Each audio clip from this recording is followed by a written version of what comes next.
live tu pun kita tak ambil masa banyak juga. Okay. Ya, cuti. Okay. Malam ni saya akan cerita pasal COVID. COVID tu sebenarnya CO tu adalah corona. COVID asal COVID-19 tu CO tu adalah corona. VI tu adalah virus. Okay. D adalah disease, penyakit lah ya. Dan 19 tu adalah tahun dia dijumpai ataupun dia mula melarat dah, iaitu 2019. Jadi COVID-19. Itulah punca nama dia. Okay? Dia adalah sejenis virus yang baru. Virus ni asal kita dengar ceritanya dia adalah perumah dia asal adalah binatang lah, berkelawar ataupun dan ada kata yang binatang macam kucing dan sebagainya. Perumah asalnya adalah binatang, jadi dia tidak memberi masalah kepada binatang. Tetapi bila dia merebak kepada manusia, dia memberi penyakit kepada manusia. Okay? Dan perumah dia yang baru ni adalah, pemerumah yang baru adalah manusia, iaitu kita. Jadi dia membiak di dalam badan kita, dia punya lifespan dia punya kehidupan dia kalau dia tak merebak kepada orang lain, dia boleh mati, dia akan mati dalam masa 14 hari. Jadi saya nak cakap pada malam ini kenapa kita kena kuarantin 14 hari dan kenapa kita buat kerajaan untuk kita jangan balik kampung dan kita disekat ataupun kita panggil dia apa yang sekarang kita panggil tu partial lockdown, supaya kita jangan pergi ke mana-mana. Kerana apa tahu? Kerana COVID-19 ni dia adalah sejenis virus. Dia akan masuk ke dalam bahagian badan kita melalui hidung, mulut dan juga mata. Okey. Jadi siapa-siapa yang kena dengan jangkitan kuman ni, dia akan terus ke bahagian tekak. Selalunya bahagian yang pertama yang kita kena adalah bahagian tekak. Simptom yang pertama selalunya orang akan kena adalah sakit tekak. Sakit tekak, bukan demam lagi ya, sakit tekak. Dia akan sakit tekak sikit-sikit, tak selesa, lepas 2 hari, 3 hari, lepas tu sakit tekak dia makin lama lagi teruk sakit tekak. Selepas tu baru ada simptom-simptom yang seterusnya, dia akan jadi demam, rasa macam sakit-sakit badan, sakit-sakit sendi. Rasa orang yang kena jangkitan kuman, sekiranya badannya lemah macam orang tua, dia akan cepat demam. Dan kalau orang yang macam agak muda, dia akan rasa lemah-lemah, rasa macam lesu-lesu, rasa tak larat dulu, rasa letih-letih, rasa macam nak demam. Okay? Lepas tu ada juga yang akan rasa loyo-loyo, nak muntah dan cirit-birit. Dan temperature dah start nak naik lah. Hari keempat dan kelima temperature akan start naik 37 lebih. Dan makin hari makin lama panas dia akan naik. Lepas hari kelima, hari keenam, dia akan jadi makin demam. Dan ada juga selepas tu akan jadi batuk, sesama dan cirit-birit dan juga muntah, sakit kepala dan seterusnya. Dah masuk hari 6, 7, 8 tu baru ada sesak nafas. Okey. Masalahnya adalah ketika mana dia mula-mula masuk pada badan kita, kita tak demam tau. Kita tak demam, kita tidak sakit. Faham tak? Terutamanya orang yang kuat. Okay? Orang yang kuat tu maksudnya orang yang immunity kuat lah, yang kita tolak orang tua-tua yang penyakit kronik dan sebagainya tu.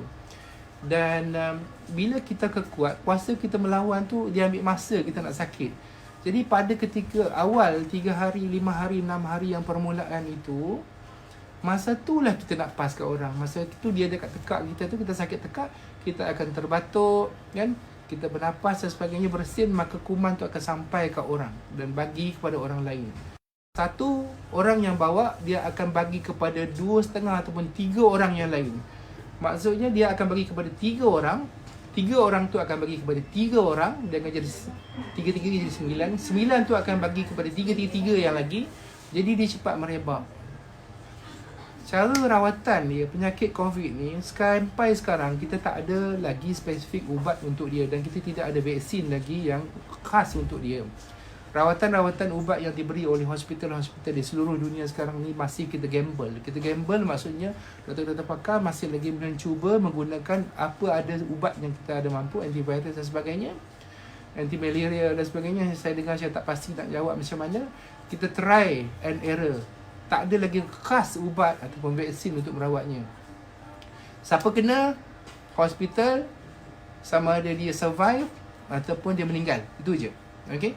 Dia akan sesak nafas, lepas tu tak boleh bernafas, kena pakai intubator dan kena intubate dan juga pakai mesin untuk bernafas. Okey. So sekarang ni macam mana kita nak merawat dia? Macam mana kita nak merawat dia? Kita memang tak boleh rawat dia. Kita tak boleh rawat dia. Kita tak boleh vaksin diri kita. Jadi macam mana kita nak buat? Apa yang China buat, apa yang Itali buat, ada negara-negara lain yang semua buat. Kita terpaksa mematikan dia. Kita tak boleh matikan dia dalam badan kita. Kita terpaksa mematikan dengan cara dia mati sendiri. Okey? Contoh, satu orang dia akan pas kepada 3 orang. Kita pastikan satu orang tu tak pas kepada orang lain. Dan kuman tu akan mati sendiri dalam masa 14 hari. Dia tak ada perumah baru dan dia mati. Faham tak? Jadi apa yang kita nak buat sekarang ialah dengan menjarakkan diri kita, kerajaan buat tu, undang-undang yang KKM buat tu adalah untuk memastikan supaya kes tu tak meningkat. Supaya kuman tu last sekali dia mati sendiri. Faham tak? Bila dia tak berjumpa dengan perumah baru, dia tak berjumpa dengan orang baru, maka dia akan mati macam tu je. Contoh orang tu disyaki positif. Satu lagi saya nak cerita ada kes COVID positif dalam badan dia, kita cek negatif. Maksudnya kita cek negatif tapi dia tak semestinya 100% negatif sebab kuman ni dia agak special jahat sikit.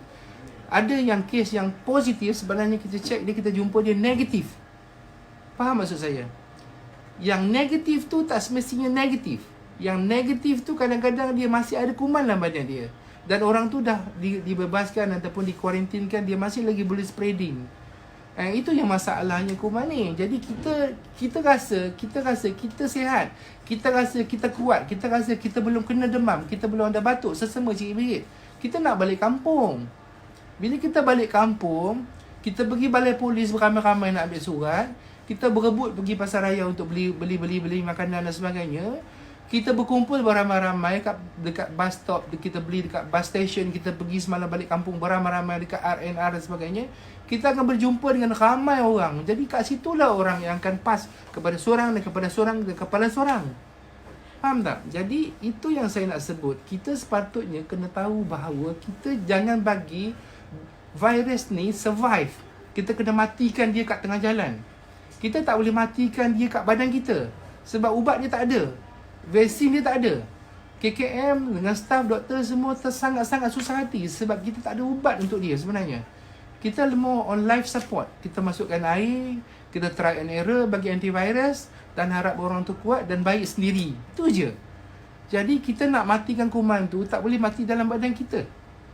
Faham? Kita nak matikan dia dengan tengah jalan. Maksudnya bukan tengah jalan raya. Kita nak dia cari perumah baru dan tak jumpa. Dan lepas 14 hari kuman tu mati. Faham tak? Saya ulang sekali lagi Kita nak kuman tu yang ada dekat seorang A ni tidak sampai kepada B dan tidak sampai kepada 3 orang lain. Sebab tu kita kuarantinkan dia. Kita jangan bagi kita dekat dengan dia 1 meter. Jangan dekat 1 meter. Jangan dekat dengan orang dengan 1 meter. Jarakkan 1 meter jauh. Dan orang-orang yang ada batuk sesama protect. Kan kita sebenarnya orang yang tak kena tu tak apa-apa sangat. Tapi kita apalah kita nak protect kan. Tangan jangan sentuh. Jangan sentuh orang. Selalu basuh tangan, pakai sabun, pakai sanitizer, pakai penutup mulut dan jarakkan kita 1 meter lebih. Supaya kita nak kuman itu tak sampai kepada orang lain dan dia mati di tengah jalan. Jadi dan on that matter maksudnya kita nak matikan kuman tu di tengah jalan supaya jangan sampai kepada orang lain dan tak merebak dan tak merebak dan tak merebak. Maka nanti lama-lama kes-kes yang lama akan baik dan tidak ada kes-kes yang baru. Faham maksud saya? Jadi apa yang kita buat sekarang semuanya adalah untuk mematikan kuman itu di tengah jalan, bukan matikan dia di dalam badan kita. Sebab tidak ada ubat untuk COVID-19 sampai sekarang. Tidak ada. Kita menggunakan teknik untuk mematikan kuman itu di tengah jalan dengan cara supaya dia tidak melompat kepada orang lain. Kalau kita duduk dekat, kita pergi orang ramai-ramai, dia akan melompat ke orang lain. Orang tu balik kampung, jumpa mak nenek dia, tok dia, mak dia, dia akan lompat. Orang kampung semua tua-tua, lagi senang kena, lagi senang berjangkit dan senang menyebabkan kematian. Faham tak? Dan itu yang berlaku dekat dengan Wuhan, dekat Itali. Bila mana kerajaan dia kata jangan balik kampung, dia balik kampung. Sebab tu ya kematiannya meningkat. Sebab orang tua yang meninggal tu banyak kes. Orang daripada bandar bawa ke kampung. Faham tak? Jadi apa yang kerajaan KM buat sekarang adalah untuk supaya kita jangan paskan dia kepada orang lain. Supaya kuman tu mati di tengah jalan. Kita kena bersama-sama matikan dia di tengah-tengah jalan. Kita tak mampu matikan dia di dalam badan kita. Tak mampu matikan dia. Faham? So, kalau setakat kita nak basuh tangan kita, kita menghalang dia masuk badan kita, tapi dia masih ada lagi juta-juta, million lagi di dalam badan kita yang orang tu boleh bawa. Faham? Okey, sebab dia masuk dalam badan kita, dia multiplekan badan kita, dia beranak sendiri. Dia tak perlukan berjantan betina virus ni. Dia tak perlu. Dia masuk dalam badan kita, dia gunakan sel badan kita, dia multiply sendiri. Okey, so kalau saya harap kita semua faham bahawa teknik sekarang yang kita gunakan adalah untuk mematikan kuman itu. Bersama-sama kita matikan dia supaya dia mati di tengah jalan dan tidak ada lagi perumah baru. 14 hari dia mati. InsyaAllah 14 hari dia mati. Okay, sebab tu kita kuarantin kat rumah 14 hari supaya dia tak ada perumah baru. Kalau tak ada perumah baru, dia akan melompat orang baru dan dia akan merebak kepada orang baru. Dia akan jadi lebih banyak dan lebih banyak dan lebih banyak. Okay, so kalau mana yang ada sekarang, kita kuarantinkan dia, orang lain selamat insyaAllah. Dan kuman tu lama-lama dia mati. Dia duduk dalam badan kita pun lama-lama 14 hari dia akan mati. Faham? Faham?